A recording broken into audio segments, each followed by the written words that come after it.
সৰকাৰ বিজেপিৰে হওক বা সৰকাৰ কংগ্ৰেছৰে হওক কথাটো হৈছে যে সৰকাৰখন জনমুখী হৈ কাম কৰিব পৰা ধৰণৰ সৰকাৰ হ'ব লাগে। এজ এ য়ং ভোটাৰ আমি মানে পাৰ্টি নাচাওঁ, প্ৰাৰ্থী চাম।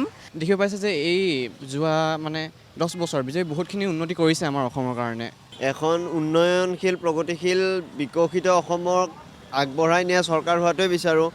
এই মুহূৰ্তত মই উপস্থিত আছোঁ বি বৰুৱা মহাবিদ্যালয়ত আৰু সমাগত 2024 বিধানসভা নিৰ্বাচনৰ আগমুহূৰ্তত আমি বিভিন্ন সমষ্টি বা নৱ ভোটাৰসকলৰ লগত আমি কথা পাতিবলৈ চেষ্টা কৰিছোঁ। আজিৰ দিনটোত মই বি বৰুৱা মহাবিদ্যালয়ৰ কেইগৰাকীমান নৱ ভোটাৰৰ লগত মই কথা পাতিবলৈ চেষ্টা কৰিম।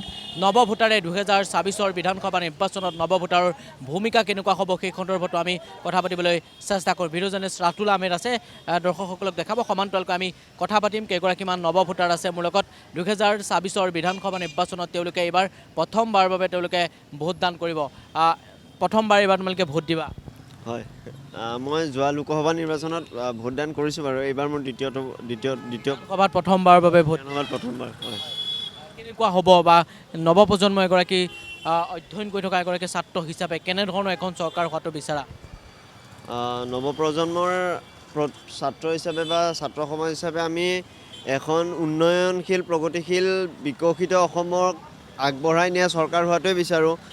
শিক্ষা স্বাস্থ্য খণ্ডত আগবঢ়াই নিয়া বা স্বাস্থ্য খণ্ডত বিকাশ হোৱা বা নিবনুৱা সমস্যা সমাধান হোৱা, বাট পথৰ উন্নয়ন হোৱা, আৰু যিখিনি আমাৰ অসমৰ সমস্যা আছে বা গুৱাহাটী মহানগৰীৰ সমস্যা বুলি ক'লে আপোনাৰ বানপানী সমস্যা, কৃত্ৰিম বানপানী, এই ধৰণৰ যিখিনি প্ৰধান সমস্যাসমূহ সেই ধৰণৰ সমস্যাসমূহ সমাধান হ'ব লাগে। বিশেষকৈ শিক্ষাৰ ক্ষেত্ৰত যিখিনি সমস্যা আছে বা স্বাস্থ্যৰ ক্ষেত্ৰত বিভিন্ন সমস্যা দেখা দিয়া পৰিলক্ষিত হয়, সেই ধৰণৰ সমস্যাবিলাক সমাধান হ'ব লাগে। আৰু যিহেতু বৰ্তমান সময়ত নিবনুৱা সমস্যা বহুত বেছি বৃদ্ধি পাইছে, হয় চৰকাৰখনে 1 লাখ 1.5 লাখ চাকৰি দিছে, আমি সেইটো ভাল পাইছোঁ। তাৰ লগতে আৰু এটা যদি আঁচনিও দিছে, সেইখিনিও বাৰু ঠিকেই আছে। তাৰ লগত যদি অসমীয়া ছাত্ৰ সমাজ বা আমি ছাত্ৰ সমাজ হিচাপে বিচাৰিম যাতে এটা যাতে কৰ্মসংস্থাপন দিয়ে, যাতে জাতিটো যাতে কৰ্মমুখী হ'ব পাৰে, আঁচনিৰ লগত যাতে এটা কৰ্মসংস্থাপন দিয়ে, নিবনুৱা সমস্যা যাতে সমাধান হয়, সেয়ে বিচাৰিম আমি ছাত্ৰ সমাজ হিচাপে। ঘৰ ক'ত? ইয়াতেনে? মই উজনি অসমৰ ধেমাজি জিলাৰ পৰা অহা। কেনেকুৱা হ'ব এইবাৰ যি দেখিছোঁ আমাৰ অসমৰ ৰাজনীতিৰ যদি দিশে আমি লক্ষ্য কৰোঁ, তেন্তে মোৰ লাগিছে যেন বিজেপি আকৌ শাসনত আহিব পাৰে।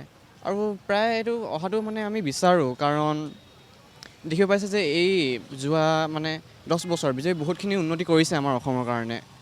আৰু তাৰ লগতে কিছুমান এতিয়া যেনেকৈ এওঁ ক'লে আঁচনিৰ সৈতে যোনবোৰ স্কিল প্ৰভাইড কৰিব লাগে, সেইটো মই ভাবোঁ। কাৰণ বহুত আঁচনি যেনেকৈ আমাৰ এতিয়া এইবাৰ নিযুত বাবু আঁচনি এইটো ইণ্ট্ৰডিউচ কৰিছে।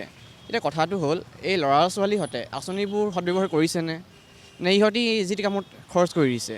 তো সেইবোৰ চৰকাৰে লক্ষ্য কৰা উচিত, কাৰণ তেতিয়াহে আমাৰ ছাত্ৰ সমাজ আগবাঢ়িব। অকল পইচা দি পিনে এৰি দিয়াটো এটা ভাল নহয়। চ' আশা কৰোঁ যাতে ইহঁতে এইবোৰ চায় চৰকাৰে। ঘৰ ক'ত? ইয়াতেনে? ইয়াতে। মই গুৱাহাটীৰ কাহিলীপাৰাত ঘৰ মোৰ। কি ক'ব বিচাৰিব? এইবাৰ প্ৰথমবাৰৰ বাবে ভোট দিয়া হ'ব, নৱ ভোটাৰৰ ভূমিকা কিন্তু যথেষ্ট থাকিব এইবাৰ ইলেকশ্যনত। হয়, এতিয়া কথাটো হৈছে যে চৰকাৰখন কোনে গঠন কৰিব, কোনটো দলে ৰাজনৈতিক দলে গঠন কৰিব, সেইটো মূল কথা নহয়। আচলতে মূল কথাটো এইটোহে যে চৰকাৰ বিজেপিৰে হওক বা চৰকাৰ কংগ্ৰেছৰে হওক, কথাটো হৈছে যে চৰকাৰখন জনমুখী হৈ কাম কৰিব পৰা ধৰণৰ চৰকাৰ হ'ব লাগে। চৰকাৰখন স্বচ্ছ হ'ব লাগে আৰু প্ৰক্ৰিয়াসমূহ সম্পূৰ্ণ স্বচ্ছতাৰে সম্পন্ন কৰিব পৰা ধৰণৰ হ'ব লাগে। বিভিন্ন সমস্যা আমি দেখা পাওঁ আমাৰ অসমখনতে, বিভিন্ন ধৰণৰ সমস্যা সদায় দেখি থকা সমস্যা, সৰু সমস্যাৰ পৰা আৰম্ভ কৰি জাতীয় সমস্যাসমূহলৈ যাতে জনপ্ৰতিনিধিসকলে সক্ৰিয় অংশগ্ৰহণেৰে যাতে সমস্যাসমূহ সমাধান কৰিব পাৰে আৰু যাতে সকলোৰে বাবে উত্তৰসমূহ নিৰপেক্ষ হয়, সমাধানসমূহ যাতে নিৰপেক্ষ হয়, সকলোৰে বাবে যাতে গ্ৰহণযোগ্য হয় তেওঁলোকৰ কৰ্মসমূহ, তেনেকুৱা ধৰণৰ এখন চৰকাৰ আমি বিচাৰোঁ। ৰাইজৰ বাবে, ৰাইজৰ হকে পৰিচালিত যিটো গণতন্ত্ৰৰ সংজ্ঞাই বিচৰা চৰকাৰ, সেই ধৰণৰ চৰকাৰ হোৱাটো আমি বিচাৰোঁ। নৱ ভোটাৰ এইবাৰ প্ৰথম ভোট দিম? হয়, প্ৰথম ভোট দিম। মই সোণাপুৰৰ হয়, জুবিনদাৰ জেগাৰ পৰা। আৰু এইবাৰৰ ঢৌটো একজেক্টলি ক'ব পৰা যোৱা নাই, কিন্তু এজ এ য়ং ভোটাৰ আমি পাৰ্টি নাচাওঁ, প্ৰাৰ্থী চাম।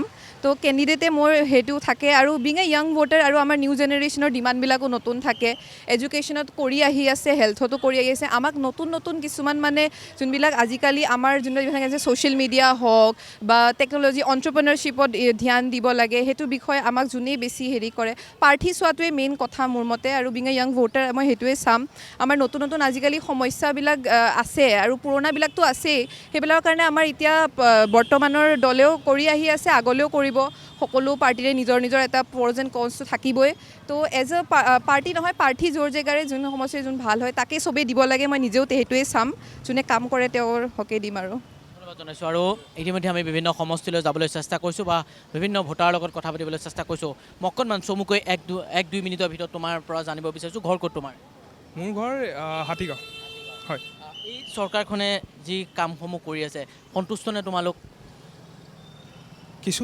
কিছু সংখ্যক হয় বাট কিছু সংখ্যক এতিয়াও আছে যেনেকৈ জুবিন গাৰ্গৰ এতিয়ালৈকে ন্যায় দিয়া যোৱা নাই সেইখিনিক লৈ অলপমান চিন্তিত এইবাৰ নৱভোটাৰ এইবাৰ তোমালোকে প্ৰথমবাৰৰ বাবে ভোট দিবা হয়